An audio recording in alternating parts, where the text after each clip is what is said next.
네. 여러분, 안녕하십니까. 최상목 대통령 권한 대행이 어제 기자들에게 이제 입장문을 냈는데요. 이른바 내란 특검법하고 지금 이제 서울 한남동 대통령 관저 주변에서 벌어지고 있는 이 체포영장 제2차 집행에 관한 이제 이런 타국 직전에까지 도달한 이 국민에 대해서 처음으로 입장을 내놨습니다. 여야 합의로 유현의 요소가 없는 특검법을 만들어 갈등을 해결해달라. 이런 겁니다. 언론에 배포한 메시지 제목이 뭐냐면 체포영장 집행 관련 메시지 이렇게 되어 있습니다. 정부는 해법을 고심해 왔지만 현행 법률 체계 안에서는 두 기관 간 갈등의 출구를 뚫기 어렵다. 두 기관이라고 하는 것은 공수처하고 경호처를 말하는 거죠.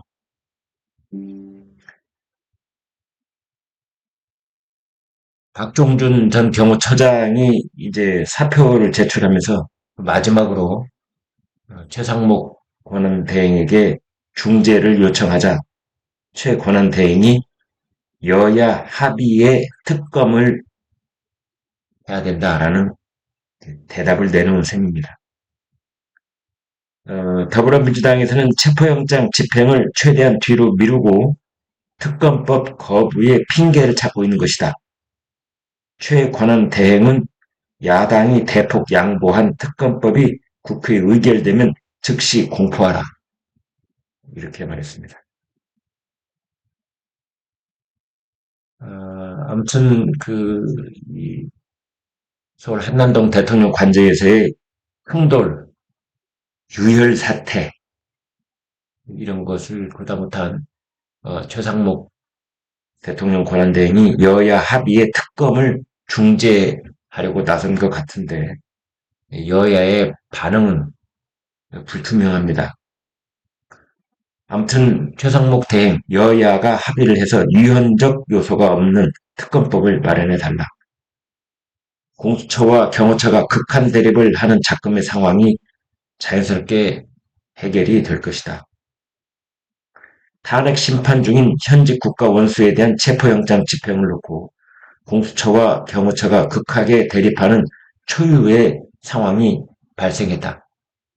정부는 이 같은 상황이 지속하지 않도록 현명한 해법을 고심해 왔지만 안타깝게도 현행 법률 체계 안에서 쉽사리 두 기관 간 갈등의 출구를 뚫기 어렵다.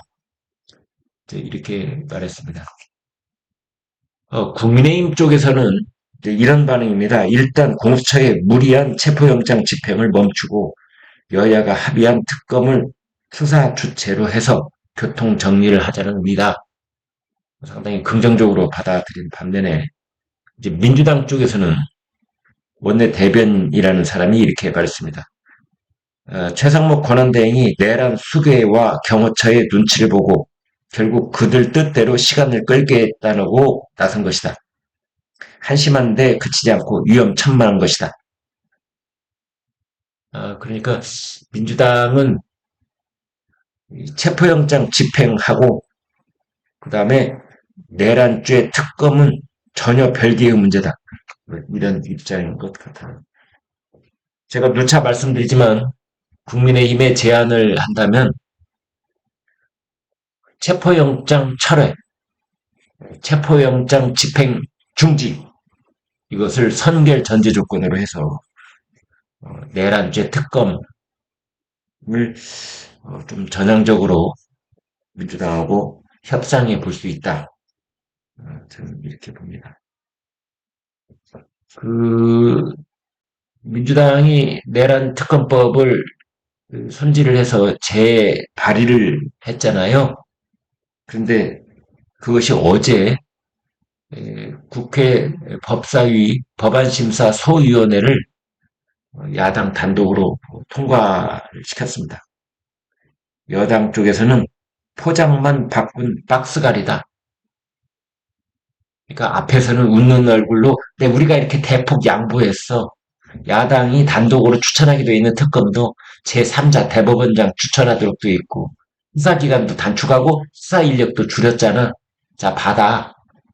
이런 건데 내용을 보면은 받기는커녕 외환죄가 들어가 있잖아요. 형법에는 내란죄, 외환죄, 이적죄, 여적죄, 모병이적죄.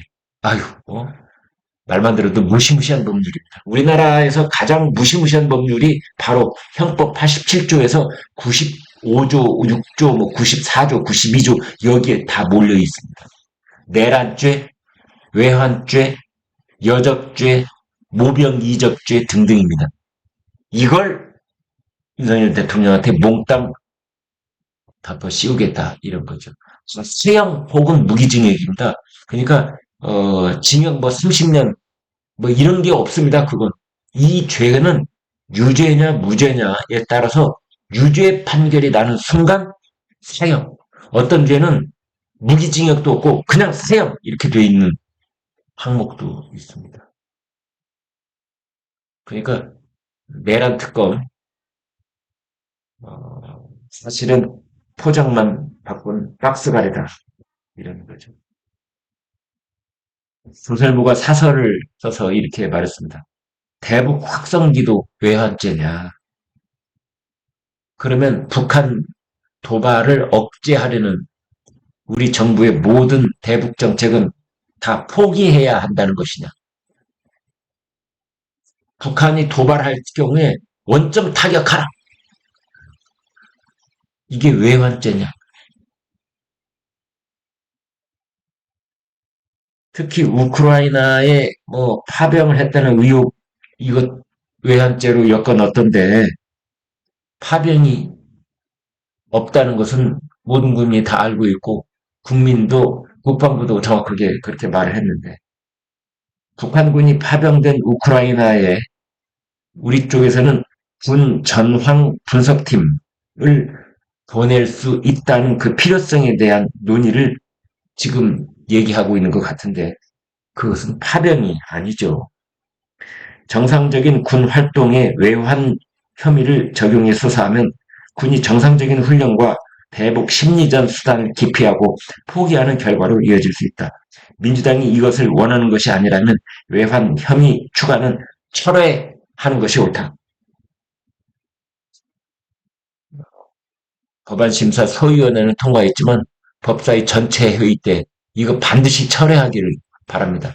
민주당이 요만큼이라도 제정신이 있는 집단이라면 외환죄 이건 반드시 철회해야 됩니다. 비단 윤석열 정부뿐만이 아니라 문재인 정부, 박근혜 정부, 이명박 정부, 뭐 노무현 정부 다 마찬가지입니다.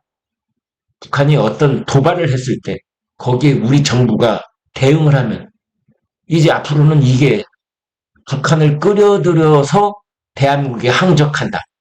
뭐 이런 거가 되는 그런 가능성이 있기 때문에 우리 일선 군 지휘관들에게 끼치는 악영향이 말도 못합니다. 선 조치 후 보고 이거 누가 하려고 그러겠습니까? 나도 외환죄에 나중에 엮이나? 대통령이 외환죄에 엮인다면은 이제 일선 사단장들, 여단장들 무슨 일만 터지면 이게 외환죄에 해당되는지 검토해봐 법무팀한테. 그리고 우리 군이나 우리 민간 피해는 이미 발생을 하고 원점 타격은 꿈도 못 꾸는 그런 군대가 되지 않겠습니까?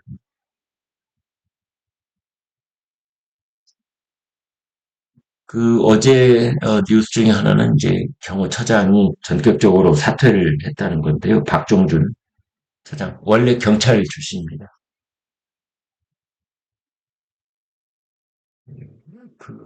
지금 공수처하고 경찰이 함께하고 있는 공조수사본부는 허를 찔렸다. 이래서 굉장히 당혹스러운 그런 분위기가 이어지고 있다고 합니다. 박종준 전 처장에 대한 조사가 이어지던 어제 오후 4시 20분경 경호처는 박 처장이 오전에 비서관을 통해 최상목 대행에게 사직서를 제출했다라고 공지를 했고 기재부는 곧바로 사직서가 수리됐다 이렇게 알렸습니다. 공조수사본부에는 전혀 예상하지 못했다 이런 분위기가 팽배했습니다. 그런데 박종준 경호처장은 왜 전격적으로 사표를 냈을까요? 여기에 대해서 중앙일보가 단독 보도를 했는데요. 윤석열 대통령의 의중이 담겨 있다. 윤석열 대통령뿐만 아니라 김건희 여사의 뜻도 담겨 있다. 뭐 이렇게 봐야 되는 것 아니냐. 이제 이런 겁니다. 그 대행을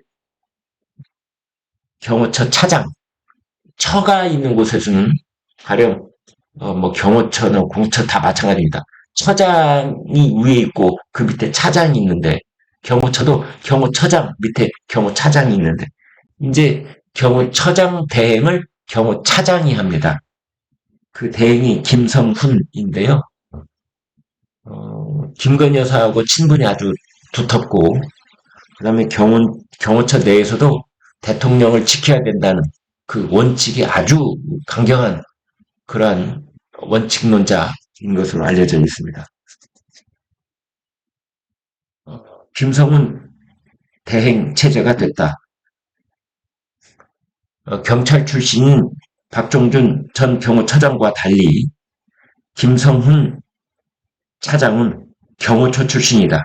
이광우 경호본부장, 이진하 경비안전본부장 등 지휘부도 특수공무집행 방해 혐의 피의자로 입건이 돼 있지만 김성훈 차장하고 이광우 본부장은 김건희 여사와 가까운 경호처 내의 강경파다. 1차 체포영장 집행 때 수색 불허한다 라고 입장을 밝히고 경호관들을 모아 스크럼을 짠 것도 이들의 의견이 반영된 것으로 전해졌다. 여권의 핵심 관계자는 경호처에서 온건파였던 박종준 전 처장이 사표를 낸 배경에는 윤 대통령의 의중도 작용한 것으로 안다. 그런 만큼 2차 체포영장 집행에 경호처 측이 더욱 거세게 저항할 것이라는 관측도 나온다.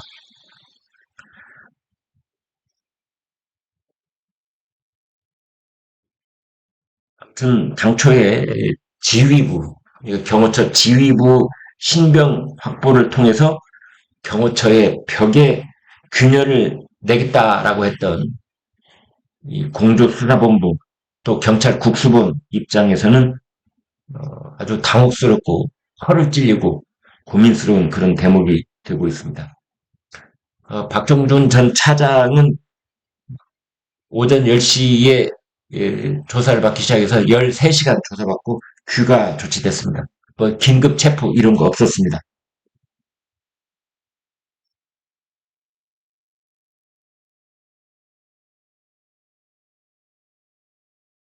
아무튼 경호처장이 이제 사직을 했고 경호차장이 대행 체제를 이제 꾸리어서 윤석열 대통령 경호 업무를 맡게 됐는데 경찰은 인해 전술을 준비하고 있다. 이런 말도 나오고 있습니다.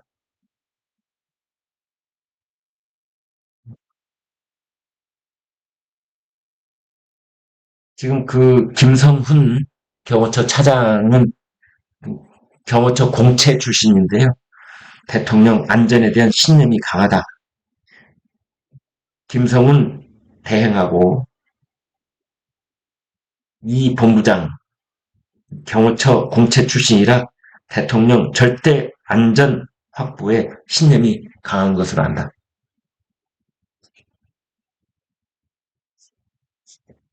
아무튼 대통령 관저에서 경호처하고 공수처 그리고 뭐 경찰 쪽이 격렬하게 충돌을 하고 뭐 유혈 충돌이 빚어지고 대통령이 끌려 나오는 그러한 장면 만약 그러한 장면이 연출이 된다면 이것은 여러분 저는 이렇게 봅니다. 이것은 이재명에게 치명타가 될 것입니다. 매우 역설적인 그런 해석일 수가 있겠는데요. 대통령이 인해 전술을 펴는 그 경찰 병력에 의해서 어쩔 수 없이 경호원들이 제압을 당해서 대통령이 뭐 양팔을 이렇게 경찰 수사관들이 끼고 나오든 어떻게 나오든 설마 수갑이나 포승줄로 묶여서 나오지는 않을 것이라고 보는데 양팔을 껴안고 뒤에서 이렇게 목을 얹고 뭐 어떤 식으로든지 그렇게 끌려 나오게 되면 그 순간 그 사진이 공개되는 순간 이재명에게는 정치적으로 회복할 수 없는 치명상을 안기게 될 것이다. 보수층이 또는 중도층까지 이건 아니잖아. 아무리 그래도 그렇지 현직 국가 원수인데 헌법재판소의 탄핵 심판의 결정이 내리지도 않았기 때문에 아직까지 윤석열은 국가 원수이고 현직 대통령입니다. 이건 아니야. 그래서 거센 국민적 역풍이 불 것이라고 저는 생각을 합니다. 결국 조선일보 사설 경찰과 경호처 유혈 충돌 때 여야는 사태를 감당할 수 있냐. 경찰이 병력을 천여 명을 동원하고 있다는 경기도에 4개 경찰청이 있잖아요. 서울경찰청, 인천경찰청, 경기 북부경찰청, 경기 남부경찰청. 여기에 체포에 특화된 전문 수사관들을 1명을 동원한다. 아니, 민생 치안은 언제 돌보죠? 뭐, 한남동에 집결시킨다. 12월 3일에 있었던, 1월 3일에 있었던 금년 들어서 1차 체포영장 집행 때보다 8배가 늘어난 그런 병력으로 한남동을 뭐 제압을 하겠다 그러는데 결국 유혈 충돌을 막을 수 있는 건 민주당하고 국민의힘밖에 없습니다. 내란 특검을 정치적으로 특히 대통령 선거에 이용하려는 계산만 벌이면 타협이 가능하다.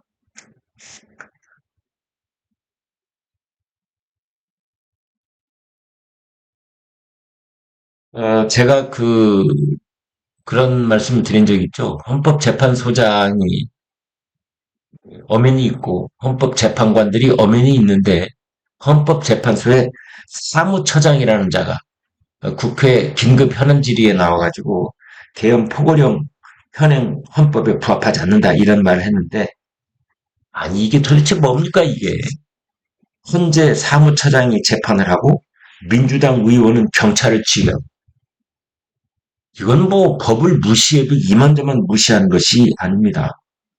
포고령 위헌 여부는 윤석열 대통령 탄핵 심판의 핵심 내용입니다. 그런데 헌법재판관들의 결정이 나오기도 전에 재판에 참여할 자격도 없는 사무처장이 위헌이다 이렇게 견해를 밝힌 겁니다. 헌재 사무총장은 헌재 사무처를 관장하는 사람입니다. 헌법재판소에는 사무처장이 있고 대법원에는 행정처장이 있습니다. 다 사무를 보는 사람들입니다. 재판이 아닌 행정 업무를 보는 사람들이란 뜻입니다. 그런데 버젓이 재판에 대한 언급을 하고 있습니다. 불법질하다!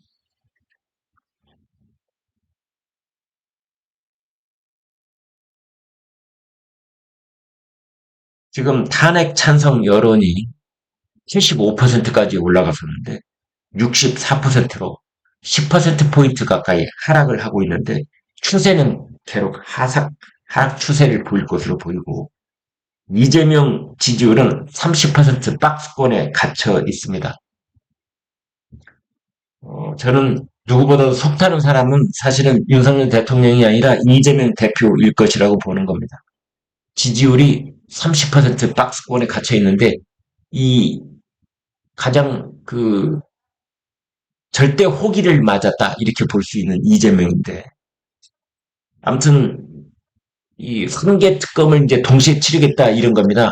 내란 특검, 김건희 특검 그리고 해병대 특검 박정훈 전 수사단장이 무죄 판결을 받았잖아요. 이거에 편승해서 해병대 특검 다시 가동하겠다 이런 건데 이것은 이 세 개의 특검은 그러니까 내란 특검, 김건희 특검, 해병대 특검 이거는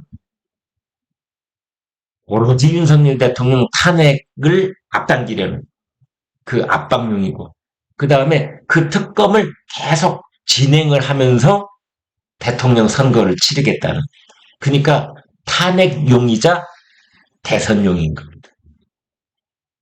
지금 이재명 대표는 뭐 그런 전략인 것 같은데 글쎄요.